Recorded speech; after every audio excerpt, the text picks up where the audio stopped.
Hello guys, मी नायका नवीन video तयार केलेला आहे.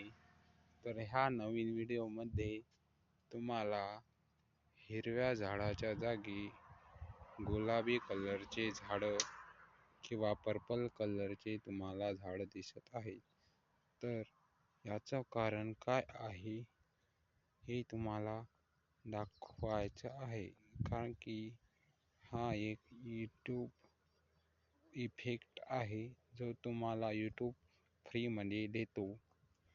तर मी ह्या व्हिडिओसाठी कोणता इफेक्ट वापरला आहे तो मला तुम्ही कमेंटमध्ये सांगू शकता. ज्यांचा कमेंट मला चांगला वाटला त्यांना मी एक लाईक त्यांच्या कमेंटला माझ्याकडून